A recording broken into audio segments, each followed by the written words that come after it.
งานคือง่ายครับ สบายดีทุกคนที่มาเที่ยวงานอยู่ในสกัดนะฮะหลวงพระเมาเนาะทุกท่านที่ยังไกลมาเนาะถ้าหากว่าท่านใดกำลังสนใจอยากซ่องหาพนักงานแม่บ้านซ่องหาพนักงานมาช่วยธุรกิจซ่องหาคนมาบริหารองค์ฟ้าคนมาดูแล ราคาเริ่มต้นแบบพักกี้นะหนิงเนาะราคาเริ่มต้นแบบพักกี้ฟังโอพีท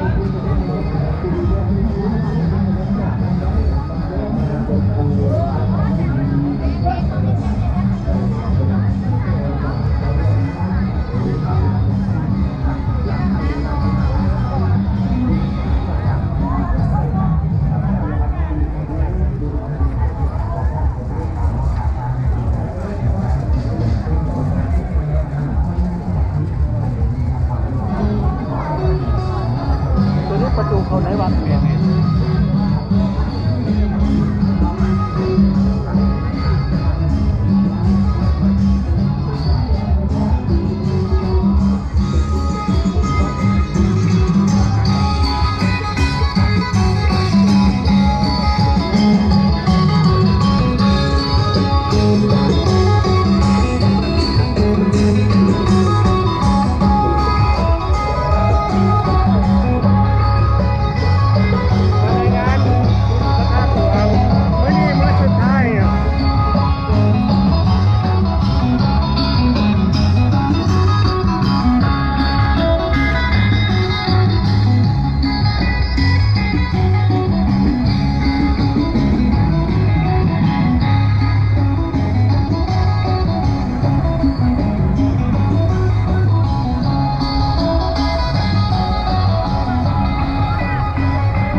วีทาคอฟฟี่ตัวนี้เป็นกาแฟวิตามินนำเข้าจากฝรั่งเศสเด้อเป็นกาแฟบำรุงร่างกายบำรุงสายตาตัวนี้เนาะสำหรับใครที่เจ็บตามต้นตามตัวปวดมือชาตามนิ้วตามตีนแบบนี้ปวดตามเส้นตามเอ็นเจ็บหลังเจ็บเอวเด้อหรือว่าอีกคนในคนใดที่มีอาการเจ็บตามต่างๆตามนิ้วตามฟ้าแบบนี้เด้อกินได้ดีเห็นผลภายในเส้นแรกอีกคนในคนใดที่มีอาการปวดมือยาปล่อยตัวนี่ตัวให้ได้ดีสำหรับอีกคนในคนไหนเนาะที่มาที่ ประตูเขาในพระธาตุหลวงมีสัญลักษณ์เสียงแคน ร้อนค่ะทุกท่านเยอะเนาะวันนี้พวกเราพร้อมเสิร์ฟ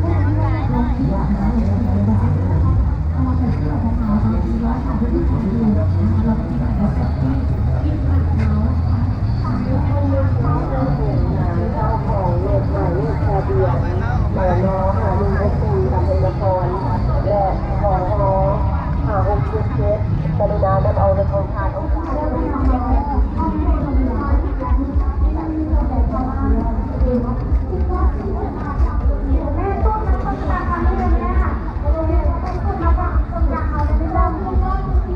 เย้มีบอลโฮมแล้วมาได้เลยบัตรนี้มาถ่ายรูปได้บัตรนี้เนาะบัตรนี้มาถ่ายรูปได้มาถ่ายรูปได้บัตรนี้สู้มากเลยลูกค้าเราขอบคุณหลายๆเด้อขอบใจหลายๆขอบใจขอบใจขอบใจทุกคนเนาะ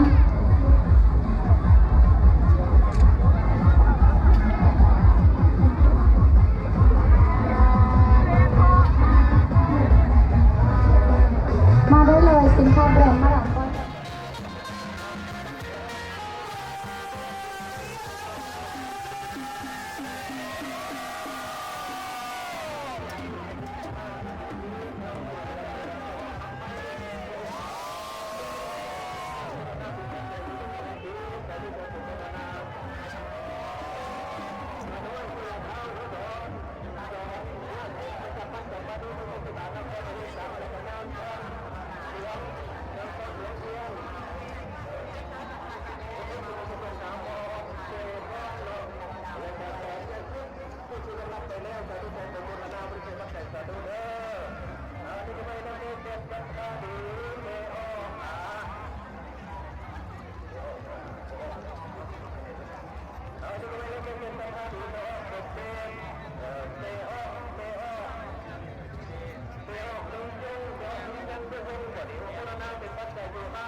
ที่ทำมาจากกัน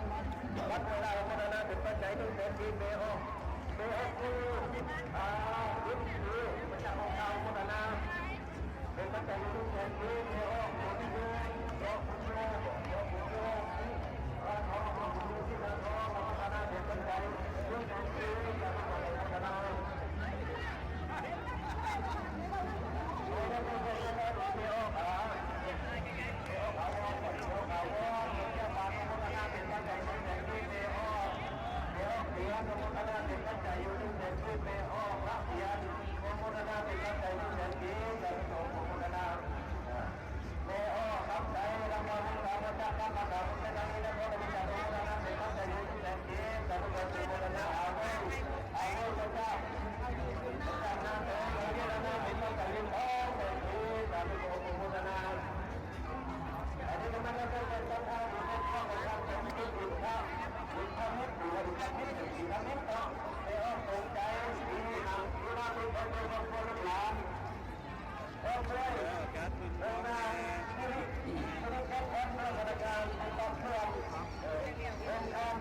จับไปเลย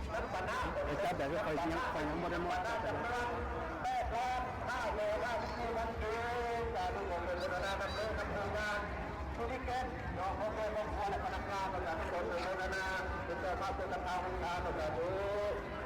อันนี้ก็ไม่ได้เป็นการจัดงานคุณจะจัดเป็นการงานใจว่าเสร็จพูดกับการดูสุดท้ายความรักใคร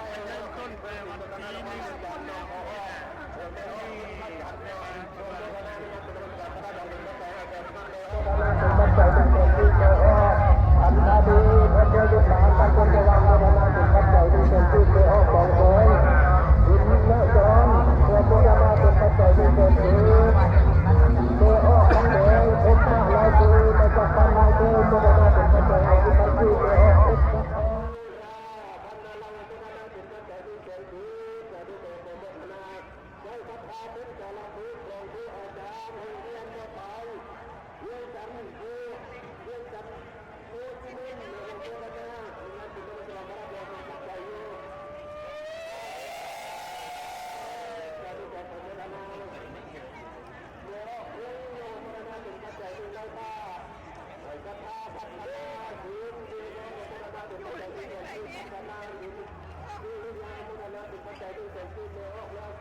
ฝนตกเย็นๆนี่บ่สิได้มือเราบ่จัดเลย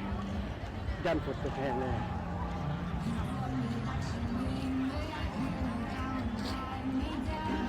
บรรยากาศบุญพระธาตุหลวงมื้อสุดท้ายฝนตกซ้ำ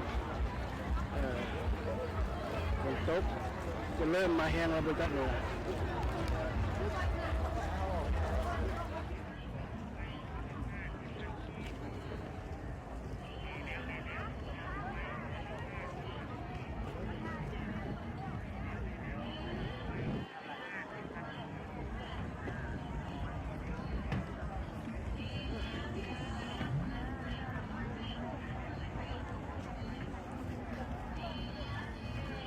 เท่าไหร่ดูเลย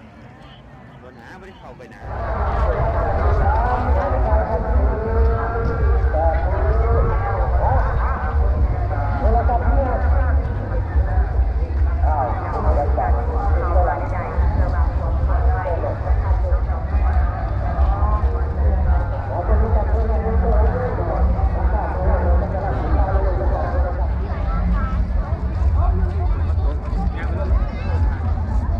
อากาศมื้อนี้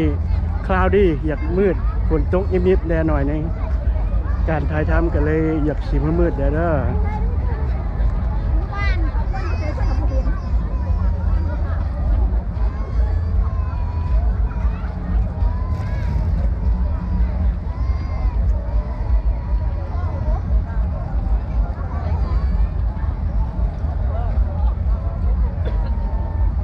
นี่จะบอกมอสเห็นบ่ตรงนี้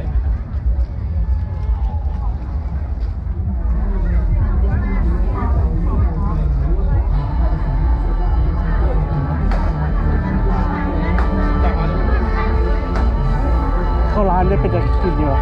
ซื้อไหม